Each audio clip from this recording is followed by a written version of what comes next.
Hello, my name is Dr. David Allen. I'm a retired cardiac surgeon and member of the International Cannabinoid Research Society, ICRS. That means I'm a cannabinoid research scientist. And I'm here to tell you about the discovery of the endocannabinoid system, the ECS, and the significance and how it will change medicine. And we discovered the endocannabinoid system about 30 years ago, and we really didn't understand the significance of its discovery.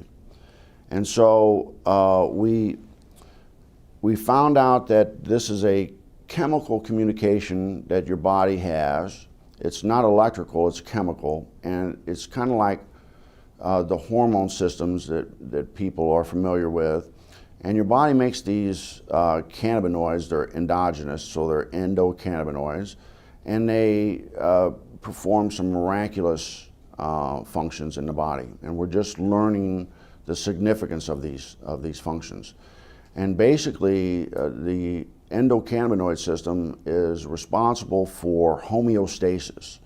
Most people don't understand what that really means, but it's the body's ability to maintain itself and function in the proper environment.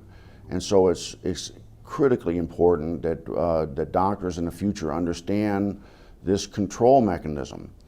And we're finding out that that manipulation of this endocannabinoid system will control diabetes. It controls cancer. It controls whether you can survive a heart attack or stroke. And so this is critically important for doctors to understand this new science. And the discovery of the endocannabinoid system is the single most important medical scientific discovery ever, and will save more lives than the discovery and application of sterile surgical technique. And I'm a heart surgeon saying that. So more people will be saved by manipulation of the endocannabinoid system than are currently saved by surgery. But recent research has been looking at cannabis and the different cannabinoids. There's over 80 plus cannabinoids discovered in the cannabis plant. The second most dominant one besides THC is cannabidiol, or CBD. Okay. And the research now is over 1,200 peer-reviewed journals on CBD. It's probably the most exciting and researched ingredient or substance right now around the world. Mm-hmm. It doesn't have the psychoactive or high that is associated with THC, but it has a tremendous amount of other benefits, including research shows anti-seizure, anti-epileptic, which is why it's gotten a lot of popularity. You do a lot with children with seizure disorders, and they're getting benefits from this plant in a safe, non-toxic way versus all these drugs that typically don't work. Mm-hmm. And there's neuroprotective benefits, so you see a lot with concussions and the NFL. There's a lot of research being done now with chronic traumatic encephalopathy, or chronically banging your head a lot. There's anti-anxiety, which is really important. It's the anti-THC of sorts. It calms you down. It helps you manage stress better, which is how I look at it. It's much more as a preventative or daily use substance than just treating disease states. Mm-hmm. And there's immune support. There's it's a huge antioxidant. There's just a tremendous. It's easier sometimes to talk about what it doesn't do than what it does. Dr. Alan Shackelford is a Harvard-trained physician. He's also among a handful of doctors in Colorado who give prescriptions for medical marijuana. From the moment Charlotte entered his office, he knew she was in trouble. While he was just examining her, she had 2 seizures. She'd failed everything. There were no more options for her. Everything had been tried, except cannabis. Here's how scientists think it might work. Marijuana is made up of 2 ingredients. THC, that's the psychoactive part that makes you high, and CBD, also called cannabidiol. It's the CBD that scientists think modulates electrical and chemical activity to help quiet the excessive activity in the brain that causes seizures. I've been telling my patients to cut. Dr. Julie Holland is the editor of The Pot Book, a complete guide to cannabis.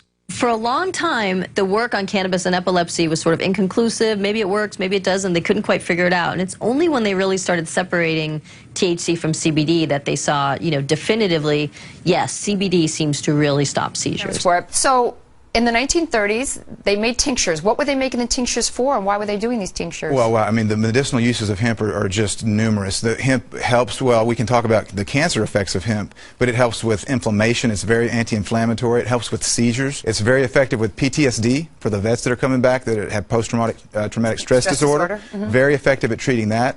It's an anti-inflammatory. But then the uses of hemp for cancer, what I've studied, because of my book, Cancer Step Outside the Box, and the number of cancers, there's about a dozen different cancers that have been studied in depth with medicinal marijuana, with hemp. And so the studies, from brain cancer to prostate cancer to pancreatic cancer, uterine cancer, cervical cancer, prostate cancer, it's amazing. Okay, so what is in hemp that it's this THC, correct? Well, there's chemicals that are called cannabinoids. Right. THC is short for delta-9 tetrahydrocannabinol. I'm glad you said it because I couldn't. That's the only time I'll get it right. I'm glad I got it right. So that's the one, THC is the one cannabinoid that everyone's familiar with. That's the one that's psychoactive, and that's the one that gets you high if you smoke it. Okay. But there's other cannabinoids. One is called CBD, cannabidiol, and it's very medicinally used. There's no psychoactive component of CBD. So what do? Extract these and make tinctures, or you can make tea out of? You can make tea. You can eat it. It's a great superfood. You're into raw. A lot of people use raw hemp in their superfoods. Well, do you get high off of hemp if you eat it as a superfood? No, well, or just the seeds. You've got to heat the THC to make it become psychoactive. So people that eat the plant, they put in a smoothie. You know, there's super green smoothies. Right. You're not going to get high off of that because you didn't superheat it. But is it then, if you put it in the smoothie like that, is it good prevention to cancer? It is. It's very well. It's got a perfect ratio of omega-3 to 6 fatty acids. It's got more GLA, gamma-linolenic acid, than any other plant.